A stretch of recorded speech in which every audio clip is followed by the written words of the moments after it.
हम लोग अगला लेक्चर पे आ रहे हैं।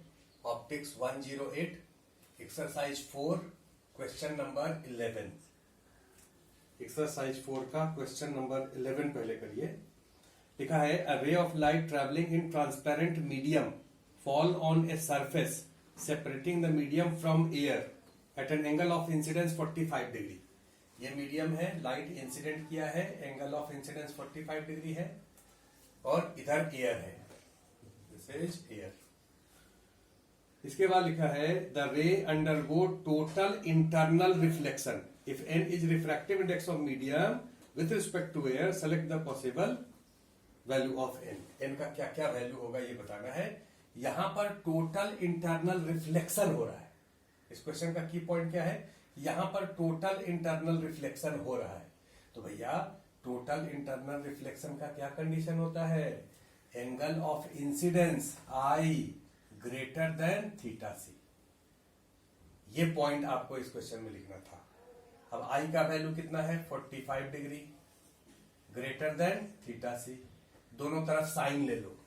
क्यों साइन ले लो, क्योंकि साइन थीटा सी का वैल्यू आपको पता है, sine 45 greater than sine theta सी।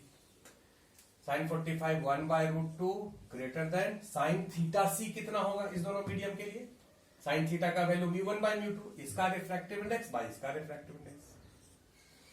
अब इसको अगर उल्टा कर दे तो √2 लेस देन n। अगर आप इसको उल्टा कर देते हैं दोनों तरफ तो इनइक्वालिटी साइन अपोजिट हो जाता है। क्या ये बात आप लोगों को आता है? कितने होशियार लोग हैं जिनको ये बात आता है जी? अरे भाई जिसको नहीं आता है, देखो अगर तुमसे पूछें कि 10 और 5 में क्या रिलेशन है तो कहोगे कि 10 ग्रेटर देन 5 कहोगे ना। लेकिन अगर इसको उल्टा कर दे, मतलब 1/10 कर दे, 1/5 कर दे, तो क्या अभी भी रिलेशन आप ऐसे रखेंगे? नहीं। जब ये बड़ा है इससे, इसको जब उल्टा कर दोगे दोनों तरफ, सेम मैथमेटिकल ऑपरेशन किए हो, लेकिन अब ये इक्वालिटी साइन अपोजिट हो जाएगा। 1/10 कम होगा, 1/5 ज्यादा होगा, तो यहां पर ऐसे हो जाता। तो वही चीज यहां पर की है। इसका मतलब n जो है 1.414 से ज्यादा होना चाहिए। कौन कौन सा ऑप्शन है सो देखो। क्या 1.3 हो सकता है? नहीं। 1.4 हो सकता है? नहीं। 1.5 हो सकता है? 1.6 हो सकता है। तो आंसर हो गया सी एंड डी। आइए क्वेश्चन नंबर 10 भी लगे हाथों कर लेते हैं। 10th क्वेश्चन में कुछ करना नहीं है, लिखना नहीं है, ये बिल्कुल थ्योरेटिकल क्वेश्चन है। तो आपको थ्योरेटिकली इस चीज को समझना है। और ये बात आप पहले पढ़ चुके हैं, बढ़िया से हम लोग थ्योरी में इस चीज को पढ़े थे। जरा देखो क्या लिखा है। For which of the pair of you and F for a mirror size of image smaller than size of object. Image का साइज ऑब्जेक्ट से कम हो मिरर के केस में। तो मिरर तो दो तरह का होता है, एक होता है कॉनकेव मिरर, ये है जैसे कॉनकेव मिरर, और एक होता है कॉन्वेक्स मिरर।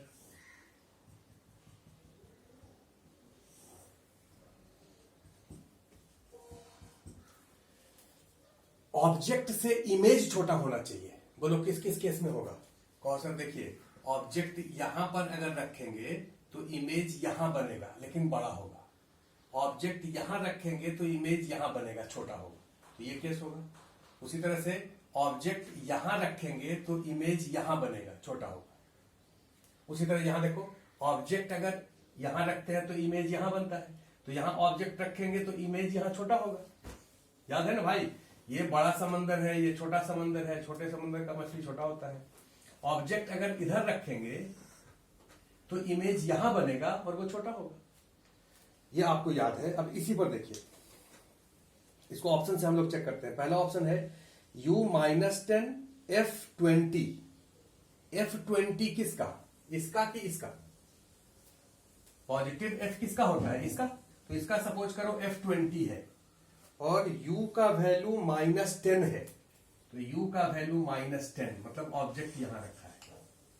ये डिस्टेंस -10 का मतलब इधर 10 सेंटीमीटर पर। अगर 10 सेंटीमीटर पर ऑब्जेक्ट रखा है तो इमेज जो है वो यहां बनेगा और इमेज का साइज तो छोटा होगा।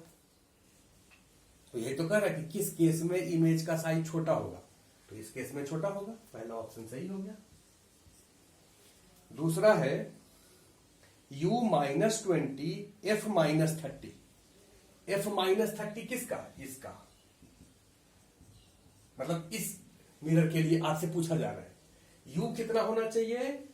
-20। तो -20 का मतलब इसके और इसके बीच में कहीं पर होगा, सपोज यहां। ये बताओ कि अब इसका इमेज कहां बनेगा? इसमें अगर ऑब्जेक्ट है तो इमेज यहां बनेगा, लेकिन बड़ा होगा, बड़ा होगा। तो क्या ये ऑप्शन सही है?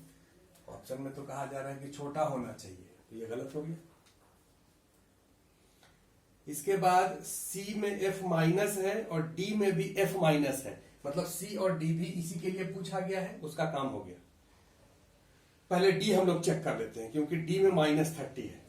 तो D में F का वैल्यू -30 है और U का वैल्यू -60 है। D वाले ऑप्शन को देखो, D वाले ऑप्शन में क्या कहा गया है कि U का वैल्यू कितना है? -60। -60 का मतलब यहां पर 30 का डबल 60 यहां पर, इसका मतलब ऑब्जेक्ट यहां है, तो इमेज तो यही बनता है। क्या इमेज छोटा होगा? नहीं, बराबर होगा। तो ये डी ऑप्शन भी गलत हो गया। अब आप आ जाइए सी ऑप्शन पर, इसको चेक कर लेते हैं। u का वैल्यू -10 है, ये रखो -10, ये डिस्टेंस 10 है और इमेज कहां बन रहा है? ऑब्जेक्ट कहां रखा है? -45 पर। तो ये 10 है, ये 20 है, 45 तो इधर कहीं होगा, यहां पर ऑब्जेक्ट है। तो भाई यहां अगर ऑब्जेक्ट रखा है तो इमेज तो यहां बनेगा और छोटा होगा, इमेज छोटा होगा, मतलब ये सेटिस्फाई कर रहा है। तो आंसर ए एंड सी सही हो गया। बढ़िया सवाल था मेडिकल लेवल के लिए, दोनों क्वेश्चन मेडिकल के लिए है, 10 एंड 11। जो हम मेडिकल का कर रहे हैं वो सब लोग को ये क्वेश्चन सॉल्व करना है। इसके बाद आ जाइए क्वेश्चन नंबर 12 पर। तो आइए हम लोग अगले क्वेश्चन पर आते हैं। अगला क्वेश्चन है 12 नंबर। 12 नंबर पे लिखा है refractive index of an equilateral prism is √2। Equilateral का मतलब एंगल ऑफ प्रिज्म 60 डिग्री हो गया, इसका रिफ्रैक्टिव इंडेक्स √2 है। फर्स्ट पार्ट है minimum deviation from this prism can be. Minimum deviation कितना होगा? अरे भाई ये जो प्रिज्म है इसका एंगल ऑफ प्रिज्म तो 60 डिग्री है। 5 डिग्री से कम अगर एंगल ऑफ प्रिज्म होता है तब हम लोग उसको स्मॉल एंगल प्रिज्म कहते हैं। तब मिनिमम डेविएशन का फॉर्मूला हो जाता है μ-1 × a।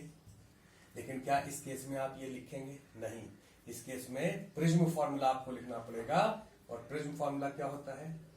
μ = sin a + Δm/2 divided by sin a/2। तो अब रख दीजिए डेटा, √2 यहां रख दो, sin a + Δm/2 divided by sin a/2। a 60 है तो ये 30 हो गया। sin 30 होता है 1/2, इसको गुना कर देंगे तो 1/√2 sin a + Δm/2। तो 1/√2 का क्या मतलब? 45 डिग्री और a + Δm/2, a है 60 + Δm/2, तो 90 - 60 Δm हो गया 30। तो ये पहला ऑप्शन सही हो गया। दूसरा है मिनिमम डेविएशन 45, तो ये तो गलत हो जाएगा। तीसरा है at angle of incidence 45 degree, at angle of incidence 45 degree deviation is minimum. ये डेविएशन जो है, ये मिनिमम जो आया है वो किस एंगल के लिए है? एंगल ऑफ इंसिडेंस कितना होगा? भाई कोई भी लाइट इस पर इंसिडेंट किया है तो क्या ये सब लाइट के लिए डेविएशन मिनिमम होगा? आंसर है नहीं, क्योंकि मिनिमम डेविएशन का फॉर्मूला क्या होता है? ये देखो, ये फर्स्ट पार्ट हो गया। सेकेंड पार्ट में डेविएशन का फॉर्मूला क्या होता है? तो कहोगे सर डेविएशन आप बताए हैं कि यहाँ से रिफ्रैक्ट होगा, यहाँ से रिफ्रैक्ट होगा, यहाँ पर नॉर्मल डालेंगे, पीछे इसको प्रोड्यूस करेंगे, इसको डेविएशन कहेंगे। डेविएशन का वैल्यू होगा ये आई है, ये ई है, ये R1 है, ये R2 है, तो ये प्लस ये मतलब आई plus E minus R1 plus R2 ये हो गया। अब डेविएशन मिनिमम कब होगा? मिनिमम जब आई एंड ई दोनों बराबर हो जाए, मतलब 2i माइनस ए। यहीं से तो ये फॉर्मूला डेराइव किए थे। अब डेविएशन मिनिमम का वैल्यू आप निकाल चुके हैं, कितना है 30 डिग्री। 2i माइनस ए का वैल्यू पता है 60 डिग्री, तो 2i is equal to 90 degree, i is equal to 45 degree. इसका मतलब एंगल ऑफ इंसिडेंस कितना होना चाहिए 45 डिग्री, एंगल ऑफ इमर्जेंस कितना होना चाहिए 45 डिग्री। तो ये आंसर हो गया 12 का।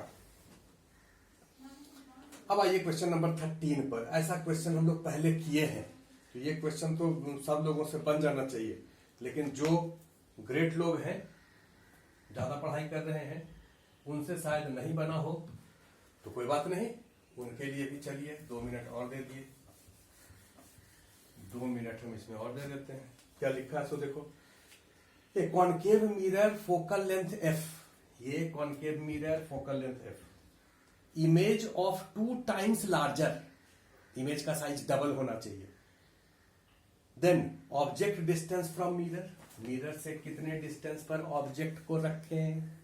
तो भाई ऑब्जेक्ट को आप या तो यहां रखें तब भी डबल साइज का बनेगा, या ऑब्जेक्ट को यहां रखें तब भी डबल साइज का बनेगा। तो 2 केस होगा, तो इस दोनों आंसर आपको बताना पड़ेगा। ये दोनों आंसर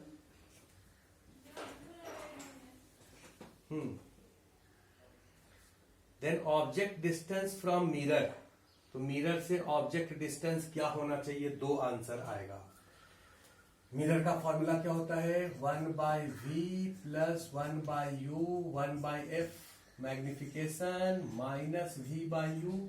इस दोनों को मर्ज कर लीजिए, m, u एंड f में फॉर्मूला लिखिए।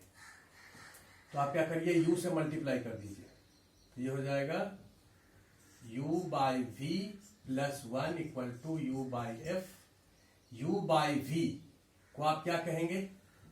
Minus 1/m plus 1 equal to u/f। अब ये मिरर फॉर्मूला हो गया।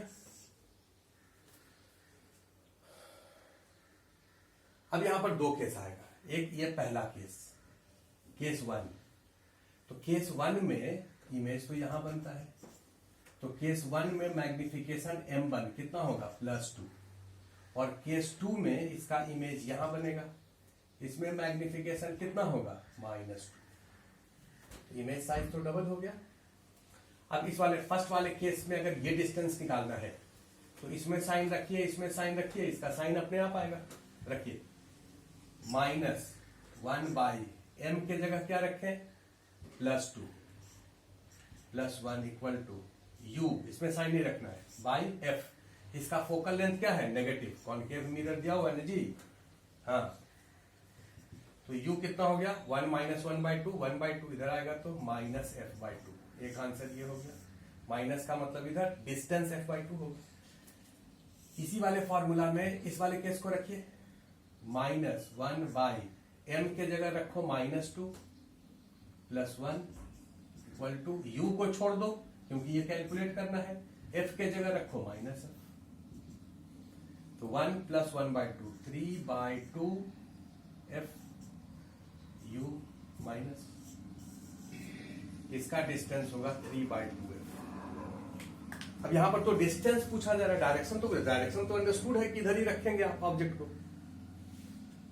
तो आंसर कौन सा हो जाएगा? एक हो जाएगा a f/2, दूसरा हो जाएगा 3f/2 b। ये दोनों आंसर हो जाएगा। इस तरह से ये एक्सरसाइज कंप्लीट कर लिए हम लोग। इसके बाद अगले एक्सरसाइज पे आते हैं। तो हम लोग आते हैं अगले एक्सरसाइज पर, एक्सरसाइज 5 का क्वेश्चन नंबर 3। पहला और दूसरा क्वेश्चन, पहला क्वेश्चन तो वेव ऑप्टिक्स का है, छोड़ दीजिए। दूसरा क्वेश्चन जो है वो रिपीटेड है, ये सीपीपी का क्वेश्चन नंबर 15 था। तो ये क्वेश्चन तो सेम है, आप वहां से इसको देख लीजिए।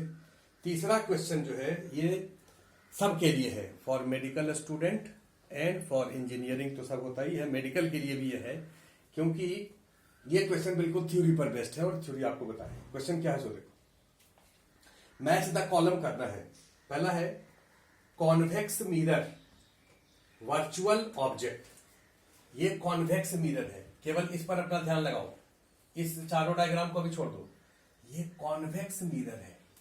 कॉन्वेक्स मिरर के बारे में आप क्या जानते हैं कि भाई मिरर के बारे में आप जानते हैं कि ऑब्जेक्ट जिधर जाता है इमेज उसके अपोजिट पे जाता है। ऑब्जेक्ट को अगर ऐसे करके मूव करें तो इमेज ऐसे मूव करेगा। इधर इमेज बने तो कैसा इमेज होगा, वर्चुअल। इधर वर्चुअल इमेज होगा। ये ऑब्जेक्ट कैसा होगा, रियल होगा। जिधर से लाइट इंसिडेंट किया है उधर ही रिफ्लेक्ट किया, तो उधर अगर इमेज बनेगा तो रियल होगा, अपोजिट में इमेज बनेगा तो वर्चुअल होगा। अब तुमसे कहा जा रहा है कि कॉन्वेक्स मिरर में वर्चुअल ऑब्जेक्ट वर्चुअल है, तो ऑब्जेक्ट वर्चुअल का तो 3 केस होगा। ऑब्जेक्ट यहां हो सकता है, या ऑब्जेक्ट यहां हो सकता है, या ऑब्जेक्ट यहां हो सकता है। ये तीनों वर्चुअल ऑब्जेक्ट है।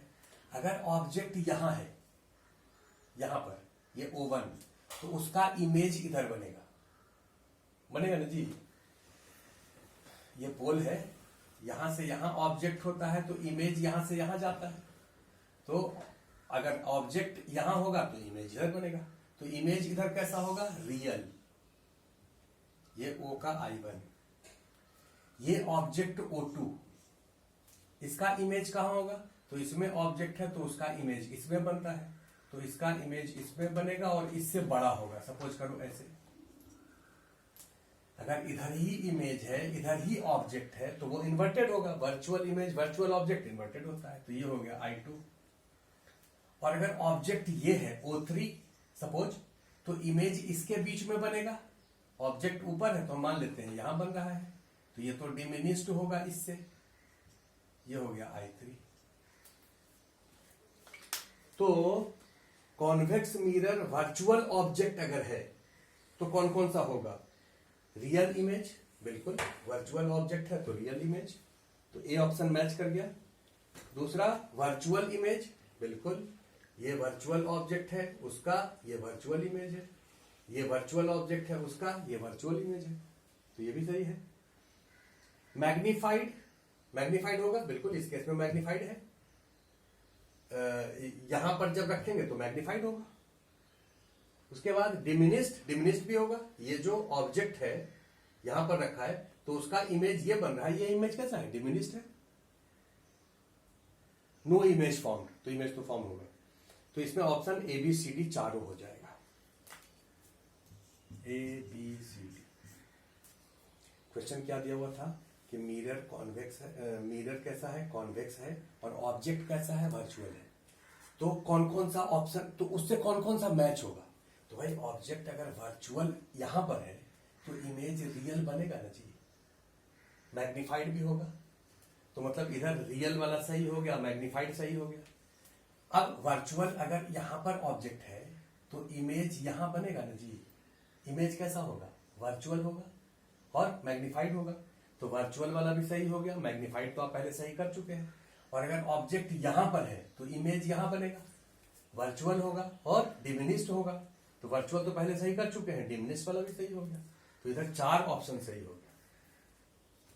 इसके बाद आइए कॉनकेव मिरर। तो अगला पॉइंट दूसरा है कॉनकेव मिरर वर्चुअल ऑब्जेक्ट। तुमको क्या ध्यान देना है कि मिरर कैसा होना चाहिए, कॉनकेव, ऑब्जेक्ट कैसा होना चाहिए, वर्चुअल। तो भाई वर्चुअल ऑब्जेक्ट किधर होगा, इधर इधर इधर की इधर, इधर ऑब्जेक्ट या इमेज कैसा होगा, रियल, क्योंकि इधर रियल इंटरसेक्शन होगा और उधर वर्चुअल इंटरसेक्शन होगा, लाइट उधर नहीं जाएगा। तो इसका मतलब ऑब्जेक्ट वर्चुअल ऑब्जेक्ट किधर है, इस तरफ, यहां ऑब्जेक्ट रख दो, एक ही केस होगा, इधर कहीं पर भी रहेगा तो वर्चुअल ऑब्जेक्ट होगा। अब इस वर्चुअल ऑब्जेक्ट का इमेज कहां बनता है, तुमको याद है, यहां ऑब्जेक्ट है तो इमेज यहां, यहां ऑब्जेक्ट है तो इमेज यहां, यहां ऑब्जेक्ट है तो इमेज यहां, यहां ऑब्जेक्ट है तो इमेज यहां, इमेज इस रीजन में बनेगा। अभी बताओ इस रीजन में इमेज कैसा होगा, रियल होगा। रियल इमेज क्या नीचे लिखे कि ऊपर लिखे? अगर वर्चुअल ऑब्जेक्ट है, रियल इमेज है, तो वो इरेक्ट होगा। पढ़ा पढ़ा करके परेशान हो गए, तुम लोग को समझ नहीं आ रहा। ये इमेज हो गया, ये ऑब्जेक्ट है, ये इमेज। ये इमेज का साइज छोटा होगा, डिमिनिस्ड, और कैसा होगा, रियल होगा। तो एक ही केस होगा इसमें, इसका हो जाएगा रियल इमेज और उसके बाद डिमिनिस्ड इमेज, रियल डिमिनिस्ड। मतलब इसका आंसर ए एंड डी हो जाएगा। तो बी से दूसरा से मैच करेगा ए डी। इसके बाद आइए कॉनकेव लेंस, रियल ऑब्जेक्ट। ये लेंस है। अब इस वाले लेंस को जरा याद करो। अगर हम तुमको बताए थे कि लेंस में जिधर ऑब्जेक्ट मूव करता है, इमेज उधर ही मूव करता है। तो ऑब्जेक्ट अगर इंफिनिटी पर रखा है यहां पर, तो इमेज फोकस पर बनेगा। ऑब्जेक्ट यहां से यहां आएगा तो इमेज यहां से यहां आएगा। याद आया? ऑब्जेक्ट यहां से यहां आएगा O1, तो इमेज यहां से यहां आएगा I1। इस तरफ एक ही रीजन होगा, फिर इधर 1 2 3 रीजन होगा। यह स्पेस इधर 3 पार्ट में डिवाइड होगा। लेकिन इस वाले केस में क्या होता है, इस तरफ 3 पार्ट में डिवाइड होता है, 1 2 3, और इधर 1 पार्ट में डिवाइड होता है। तो ऑब्जेक्ट कहां रखा है, सो पहले देख लेते हैं ऑब्जेक्ट कहां रखा है। Concave lens, real object. तो भैया इधर तो ऑब्जेक्ट रियल होगा नहीं, लाइट तो इधर से इंसिडेंट हो रहा है। यहां यहां या यहां ऑब्जेक्ट कैसा होगा, वर्चुअल। तो ऑब्जेक्ट इसका मतलब इसी रीजन में कहीं पर रखा है। तो यहां पर कहीं भी ऑब्जेक्ट होगा रखा हुआ, तो ऑब्जेक्ट कैसा होगा, रियल ऑब्जेक्ट होगा। ये ऑब्जेक्ट कैसा होगा, रियल। और इसका इमेज यहां बन रहा है, कैसा इमेज, इधर इमेज बनेगा तो वर्चुअल, क्योंकि लाइट इसमें रिफ्रैक्ट होकर के दूसरे मीडियम में जाता है। तो इस मीडियम में लाइट का इंटरसेक्शन रियल हो सकता है, लेकिन इधर इंटरसेक्शन तो वर्चुअल ही हो सकता है। तो इसमें इमेज कैसा है, वर्चुअल। वर्चुअल इमेज तो इरेक्ट होता है। अगर रियल ऑब्जेक्ट का वर्चुअल इमेज है तो कैसा होगा, इरेक्ट होगा। तो मतलब इस पूरे रीजन में केवल यही केस सही होगा। तो कॉनकेव मिरर, रियल ऑब्जेक्ट, कौन कौन सा सही हो गया देखो। रियल इमेज नहीं, ये गलत हो गया। वर्चुअल इमेज सही है, तो एक बी हो गया। उसके बाद मैग्नीफाइड नहीं, ये डिमिनिस्ड है, डिमिनिस्ड डी हो गया। आंसर बी एंड डी हो गया। इसके बाद आ जाइए तो चलिए लास्ट पॉइंट पर हम लोग आ जाते हैं। चौथा है क्या, convex lens, real object. Convex lens में रियल ऑब्जेक्ट 3 जगह होगा। अगर यहां रियल ऑब्जेक्ट है, ये ऑब्जेक्ट है, तो इमेज कहां बनेगा बोलो। आप स्टार्ट करो इन्फिनिटी से। इन्फिनिटी पर है तो यहां फोकस पर होता है। अब यहां से यहां होगा तो इमेज यहां से यहां बनेगा, वो कैसा होगा, रियल होगा। इधर इमेज बनता है तो रियल होता है, और कैसा होगा, डिमिनिस्ड होगा। अगर ऑब्जेक्ट यहां है तो इमेज यहां बनेगा, रियल होगा और मैग्नीफाइड होगा।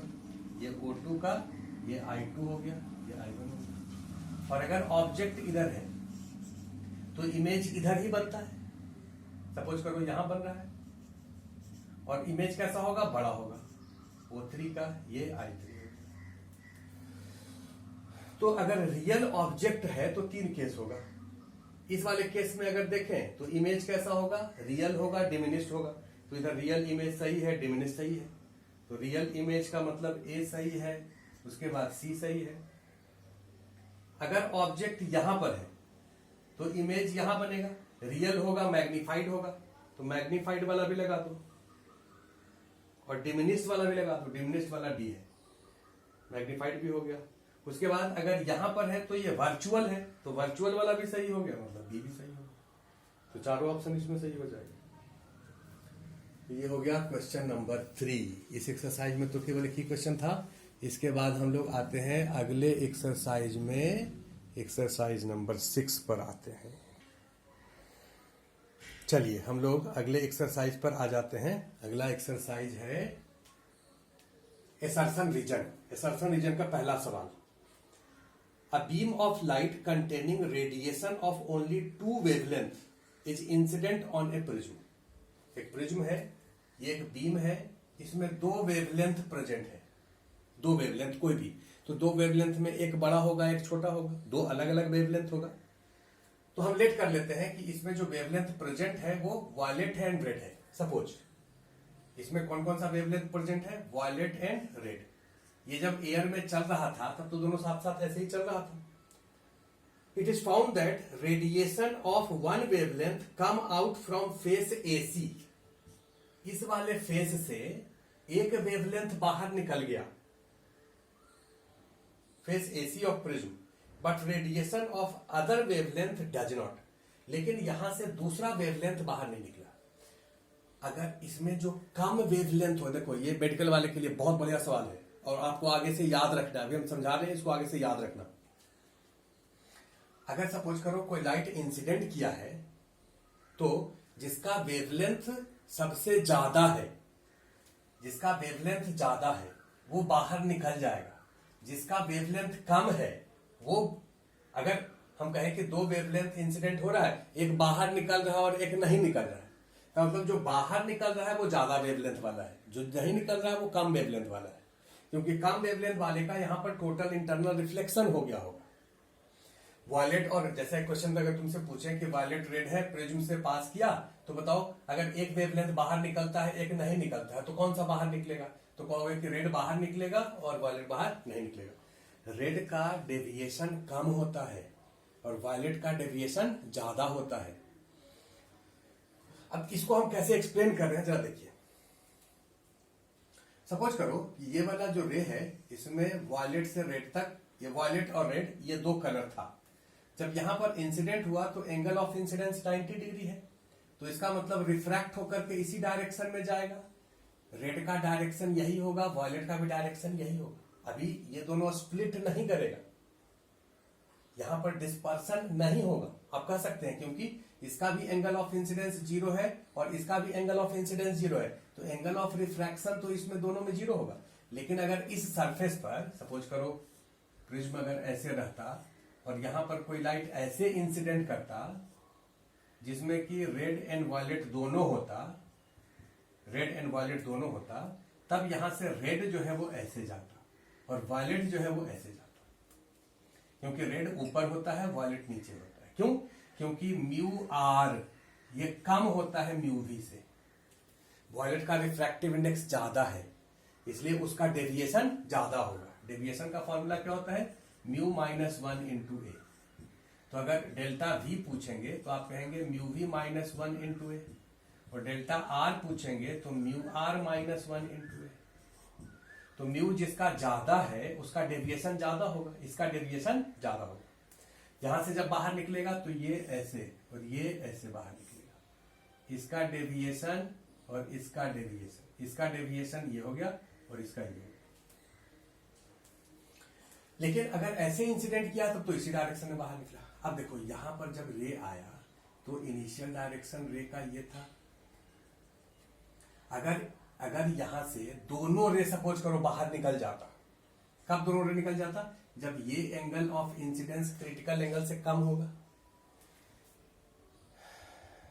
ये एंगल ऑफ इंसिडेंस हुआ ना इसका, तो क्रिटिकल एंगल से कम हो अगर होगा इसका तो दोनों रे बाहर निकल जाएगा। अब दोनों रे जब बाहर निकलेगा तो ऊपर कौन सा होगा, रेड होगा, और नीचे कौन सा होगा, इसके नीचे कौन सा होगा, वायलेट होगा। ये रेड है और ये वायलेट है। अब इस वाले एंगल को अगर हम धीरे धीरे बढ़ाएं, ये एंगल को अगर धीरे धीरे इंक्रीज करें, क्योंकि ये एंगल कितना है, तो भाई ये अगर एंगल ए है या थीटा है तो ये 90 है, ये 90 माइनस थीटा, ये एंगल थीटा होगा। अब इस थीटा का वैल्यू तो कुछ भी हो सकता है, ये थीटा का वैल्यू 37 हो सकता है, 38 हो सकता है, 39 हो सकता है, 40 हो सकता है, 50 हो, तो वो तो नोन है नहीं आपको इस डायग्राम में। तो ये जो थीटा है, इस थीटा का वैल्यू अगर आप इंक्रीज करिए, जैसे जैसे थीटा का वैल्यू इंक्रीज करेंगे वैसे वैसे ये जो लाइट है रेड रे ये भी नीचे होगा और ये ग्रीन भी नीचे होगा, क्योंकि एंगल ऑफ इंसिडेंस को बढ़ाएंगे तो एंगल ऑफ रिफ्रैक्शन भी बढ़ेगा। इसका एंगल ऑफ रिफ्रैक्शन, रेड का एंगल ऑफ रिफ्रैक्शन ये है, और ग्रीन का एंगल ऑफ रिफ्रैक्शन ये है, तो एंगल ऑफ इंसिडेंस के बढ़ने से ये भी तो